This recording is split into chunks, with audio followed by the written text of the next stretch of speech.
За сайн байцгаана. За тэгэхээр бид нарын өнөөдөр үзэх ёстой хичээл бол функцийн уламжлал, геометр ба механик утгууд, дифференциалчлах дүрмүүд гэсэн хичээл байгаамаа. За функц маань функцийн уламжлал авах дүрмүүд нь болохоор жишээ нь ямар функцүүд вэ гэхээр нийлбэр функцийн уламжлал, үр жүүр, ноогдуур, давхар, урвуу, далд, параметр гэсэн хэлбэрээр өгсөн функцүүдийн уламжлалыг авах дүрмүүдтэй танилцах юм. Өөрөөр хэлбэл томьёотой танилцна гэсэн үг байна. За дифференциалчлах дүрмүүд гэдэг нь юу гэсэн гэхээр үндсэндээ дифференциалчлагдана гэдэг нь уламжлал нь авагдж байна гэсэн үг. За тэгэхээр нэгдүгürt бол нийлбэрийн уламжлал. За төгсгөлөг тооны дифференциалчлах дах функцийн айл бүрийн нийлбэрийн уламжлал нь нэмэгдэхүүн тус бүрийн уламжлалуудын айл бүрийн нийлбэртэй тэнцвэ. За төгсгөлөг тооны гэдэг нь тоолж болохоор буюу дуусахаар тооны өөрөөр хэлбэл тодорхой жишээ нь 1000 гишүүн ч юм уу 1000 олон гишүүнт 1 сая олон гишүүнт гэдэг нь яг үүнтэй адилхан тодорхой тийм тоолж болохоор тоонуудыг ерөөд нь төгсгөлөг тооны гэж хэлээд байгаа. За жишээ болгоод U1 дээр нэмэх U2 нэмэх гихмичлэн UN гэсэн энэ функцийн нийлбэрийн уламжлал гэдэг нь тус тусынхаа уламжлалыг аваад нэмсэнтэй тэнцвэ гэдэг байна. Хоёрдугаарт нь за үр жүүрийн уламжлал U от x V от x гэсэн x-ээс хамаарсан UV гэсэн хоёр функц дифференциалчлагдах функцүүд байна. За мэдээ дифференциалчлагдах гэж нөхцөл яагаад шаардаад байгаа юм гэхээр дифференциалчлагдахгүй байх юм бол мэдээж уламжлал нь авагдахгүй гэсэн үг. Энэ үед болохоор уламжлалын тухай ярих нь бол утгагүй асуудал болж урьж байна. За дифференциалчлагдах гэдэг нь энэ хоёр функцийн UV гэсэн хоёр функцийн уламжлал нь авагдж байна гэсэн үг. За тэгвэл уг үржих нь V-ийн уламжлал. Өөрөөр хэлбэл хоёр функцийг үржүүлж ягаад уламжлал авах юм бол ямар дүрмээр авдаг вэ гэхээр U функцээс уламжлал аваад үржих нь V, нэмдэг нь уг үрждэг нь V-ийн уламжлал гэсэн дүрмээр авдаг гэсэн. За хоёр функцийг үржүүлж байгаа үед болохоор юм байна. За мөн 3 4 гэсэн функцүүд байх юм бол 2-2-оор салгаад дараа нь ахид дотроос уламжлах зарчмаар бодогдно гэсэн үг. За тогтмол үржих түүнийг уламжлалын тэмдгийн өмнө гаргаж болно. За физик хичээл дээр үздэгэр бол C гэдэг нь констант буюу констант гэсэн үг. Тогтмол тоо учраас C-г үржих нь V-г уламжлах юм бол C тоог үржих нь шууд тогтмол тоог бол уламжлалын тэмдгийн өмнө гаргаж болдог. За энийг анхааралтай ажиглахгүй бол жишээ нь U-тай адилхан функц уламжлал гэж авах вэ. C-гэр бол үндсэндээ тогтмол тоог тэмдэглэж байгаа гэдэг анхаарах шаардлагатай.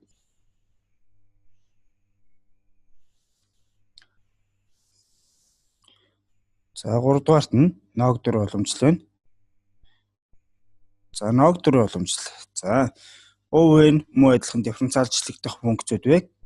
За V от x нь хязгааршилжчихэд бол тгээс ялгаатай гэсэн утга авч байгаа үед учир нь энгийн бутраа 0 байж болохгүй шүү дээ. За тэгэхээр U хуваах V-ийн уламжлал нь яаж болдог вэ гэхээр U-гийн уламжлал үржих нь V, хасах нь U-г үржих нь V-ийн уламжлал хуваах нь V-ийн квадрат гэсэн дүрмээр авна. За дараагийн илэрхийлэл нь гэхээр C хуваах нь V-ийн уламжлал гэж байна. Тэгэхээр C гэдэг нь тогтмол тоо учраас энэ уламжлалын үед тэгэхээр хасах тэмдэгтээ C үржих нь V-ийн уламжлал хуваах нь V-ийн квадрат гэсэн дүрмээр авагддаг байна.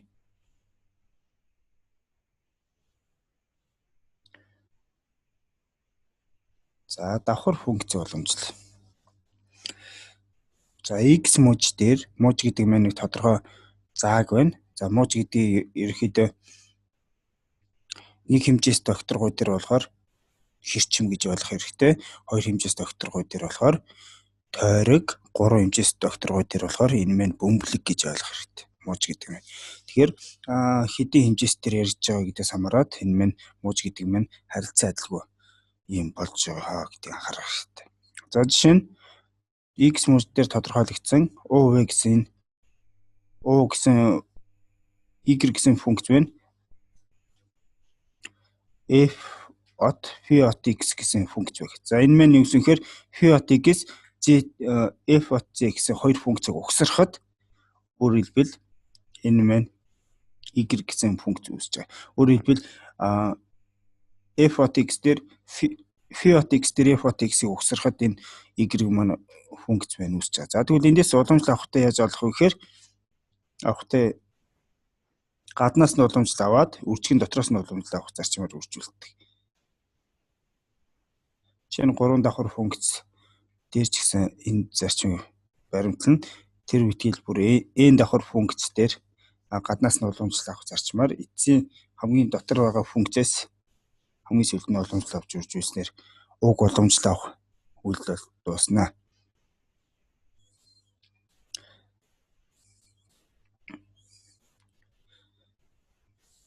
За жишээ аваад үзье.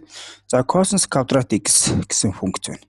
За энэ үгсэн юм бэ гэхээр cosine x-ийн квадрат гэсэн үг. Эндээс уламжлал авахдаа зэргийн дүрм мэсээр 2 нь урагшаа үржигдэн 2-ыг үржих нь cosine x-ээс энэ маань давхар функц учраас доторх аргумент cosine x-ээс уламжлал авч үржүүлж байгаа. Тэгэхээр cosine x-ийн уламжлал өөрөө хасах синус байдаг. Инхээр үржүүлэхээр манай илэрхийлэл маань ийм болж хувирж байна гэсэн үг. Эндээс үгсэнхээр энд маань синус 2x энэ гэдэг томьёо маань 2-ыг үржих нь cosine x-ээс үржих нь sin x гэдэг маань синус 2x гэсэн томьёоны задаргаа учраас хялбар байдлаар үчих юм бол хасах тэмдэгтээ синус 2x болж хувирж байгаа. За уруу функц уламжлал гэж байгаа.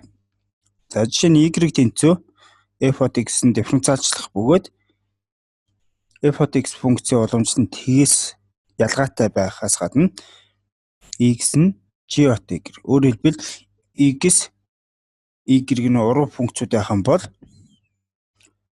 x функцээс уламжлал авсан x-ээс y-гээр авсан 1 квах нь y-ээс x-ээр авсан уламжлалтай тэнцүү.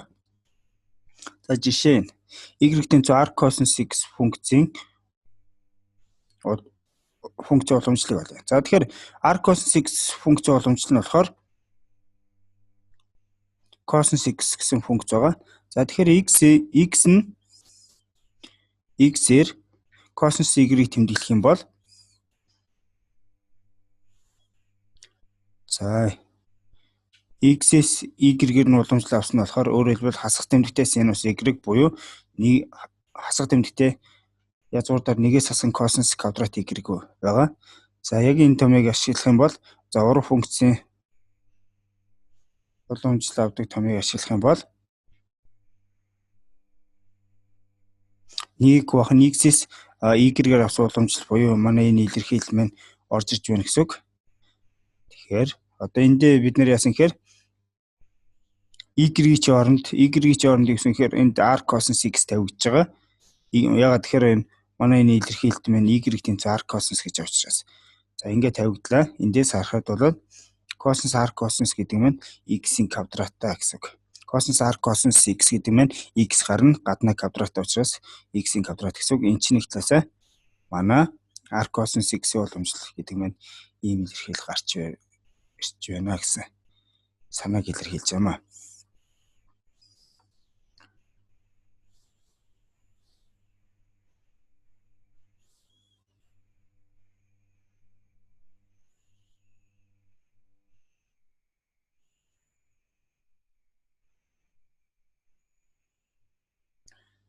За параметр хэлбэрээр өгөгдсөн функцийн уламжлал.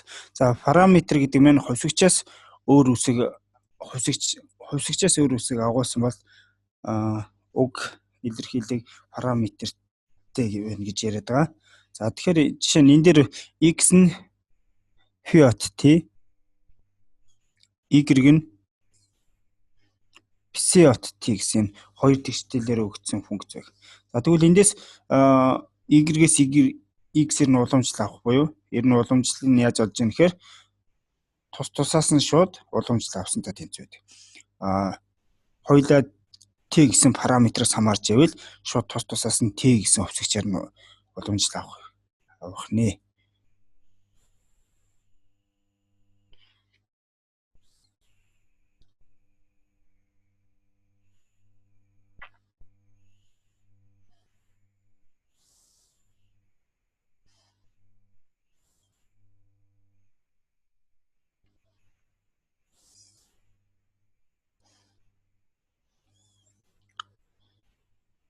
За.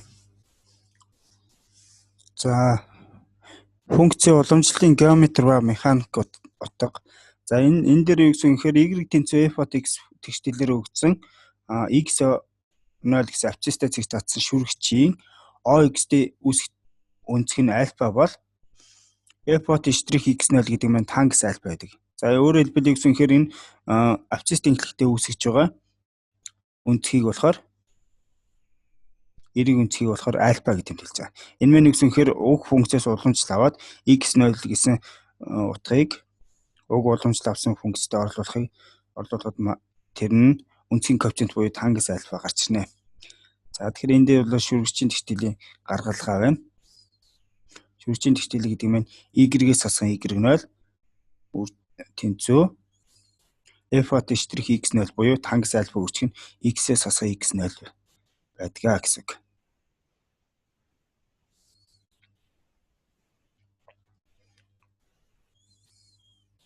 За 70 хэлбэрээр өргөцсөн функц уламжлал. За аргумент x түүнээс хамаарсан y функц нь f бот x y тэнцүү 0 гэсэн хэлбэрээр тодорхойлогдсон байвал y-ийг 70 дүрсээр өгөгдсөн функц байна гэж. Жишээ нь x хувьсагч нь мэдэгдэхгүй байна. Түүнээс хамаарсан y нь бүр мэдэгдэхгүй эсвэл ийм учраас 70 утгаар өгөгдсөн байна гэж хэлдэг. За тэгэхээр энэ y функцээс x-ээр авсан уламжлалыг олохдоо хоёр талыг нь y-ийн x-ээс хамаарсан функц болгон анхаарч x-ээр нь дифференцаас гарах тэгштилийн y-ийг x-ийн хувьд бодно. Ийм зарчмаар бодох юм. За жишээ аваад үзье. Y тэнцүү синус x-ийн тангас x зэрэг. За ийм үед яаж бодох вэ гэхээр бид нэр шууд ийм илэрхий функцийн хувьд хоёр талаас нь натурал логарифм авдаг. Тэгэхээр логарифмын чанараасаар тангас x урагш хуржигдана. За өөрөөр хэлбэл натурал логарифм y гэдэг маань тангас x-ийн үржих нь натурал логарифм синус x болж хувирна. Эндээс уламжлал авна гэдэг бол юу гэсэн гэхээр үржирийн дөрмөөр явагдана. За жишээ нь тангас x-ийн уламжлал маань 1 бахан косинус квадрат x байдаг. Үржих нь натурал логарифм синус x нэмдэг нь тангас x-ийг үржүүлдэг нь натурал логарифм синус x-ийн уламжлал 1 бахан синус x. За тэгээд давхар функц учраас синус x уламжлал косинус бол буюу энэ хэлбэртэй бичиж байна гэсэн. За уг илэрхийллийг хялбарч бичих юм бол ийм болж хувирж байна гэсэн.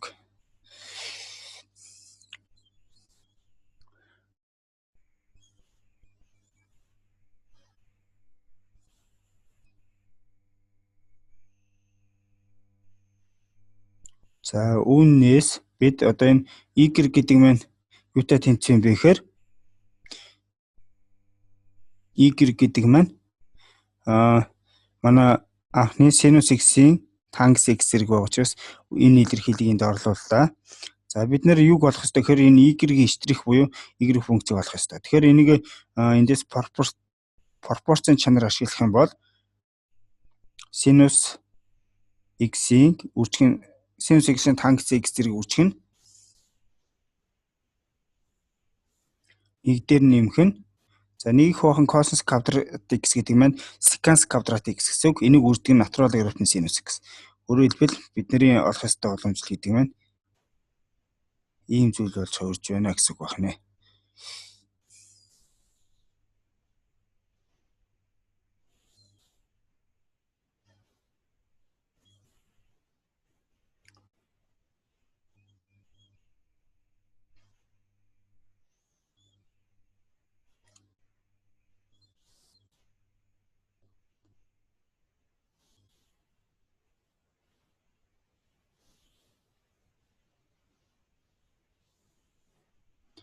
За дараач функц маань. За энэ маань 70 хэлбэрийн функц байна.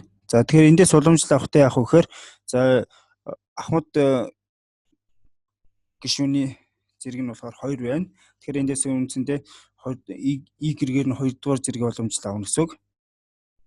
За өөрөөр хэлбэл y нь x-с хамаарсан байна. Тэгэхээр өөрөөр хэлбэл 70 функц уламжлал. За эхлээ уламжлал авлаа гэдэг маань 2y үржих нь y штрих хасах нь 2 болно. За эндээс хоош нь гаргаад 0-тэй тэнцвүүлэх юм бол y штрих гэдэг маань 2-ыг хувадаг нь 2y буюу 2 2 нь хураагдаад 1 хуваах y гэсэн ийм илэрхийлэл гарч иж байна гэсэн үг. За хоёрдугаар тэгштэл маань x-ийн квадратаар нэмэх нь 3x нэмэх нь y-ийн квадрат нэмэх нь 1 байх юм бол за эндээс y-ийн уламжлалыг тус бүрээс нь авах юм бол x-ээр нь дифференциалчлах юм бол 2x дээр нэмэх нь 3y нэмэх нь 2y штрих тэнцүү тэг болж хувирж байгаа.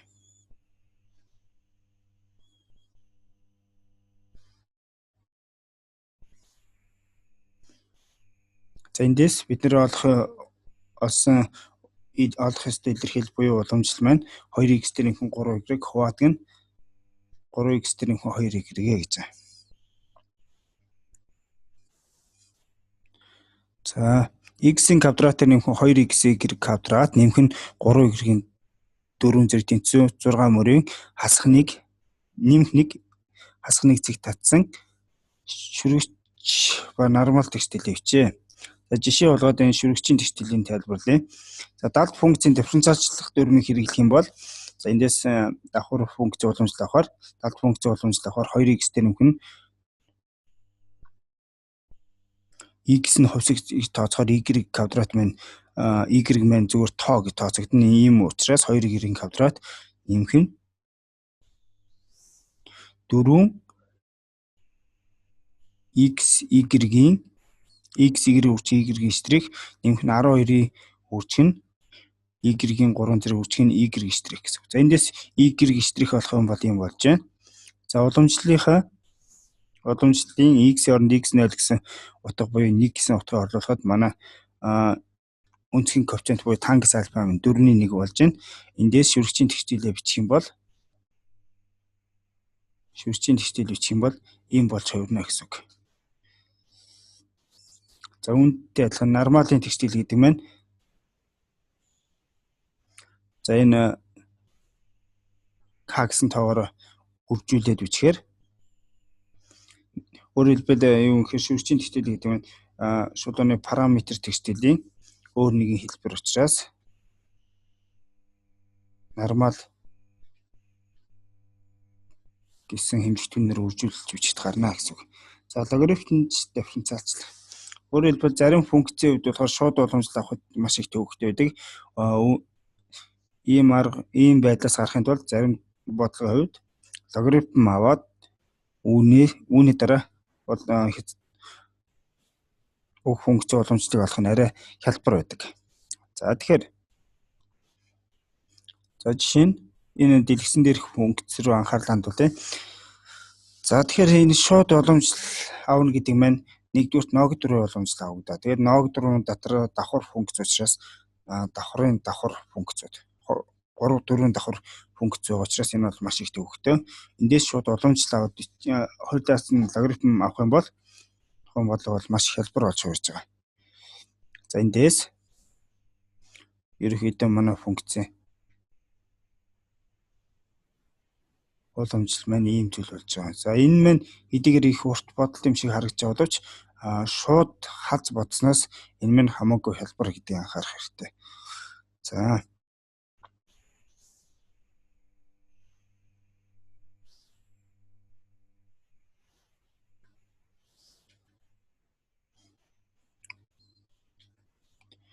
За тэгэхээр r cosine x-ийн логарифм 3 суурьтай x функцийн уламжлалыг олъё. За ингэхээр шууд уламжлал авах төвөгтэй. Тэгэхээр хоёр талаас нь логарифм авлаа. Өөрөөр хэлбэл 10 суурьтай логарифм авахаар логарифм 3 суурьтай x-ийг үрждэг нь натурал логарифм r cosine x болж хувирж байгаа. За үүнээс давхар функцийн уламжлал авах дүрмээр уламжлал авах юм бол юм болж хувирж байна. Үүнээс y штрих буюу y уламжлал олж бичих юм бол ийм.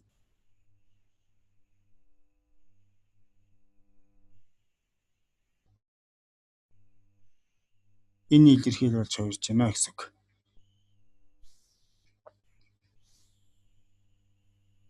За тэгэхээр бид нэр функцийн уламжлал авахын тулд уламжлалын таблиц гэсэн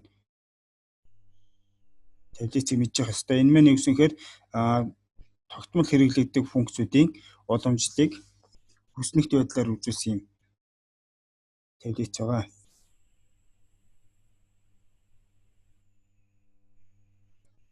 За жишээ нь x-ийн альфа зэргийн уламжлах юм бол альфаг өчг нь x-ийн альфа асаасах нэг зэрэг, x-ийн уламжлал гэхээр 1 гэх мэтлэн. За энд түгээмэл хэрэглэгдэг 15 функцийн уламжлалыг олох юм хүснэгт байгаа. Тэгэхээр эдгээрийг ашиглаад тухайн бодлого дээр арай илүү хялбар цаг хугацаа хэмнэсэн байдлаар бодох боломж олгдог байх нь л дээ. За ингээ анхаарал тавьсан та бүхэнд баярлалаа.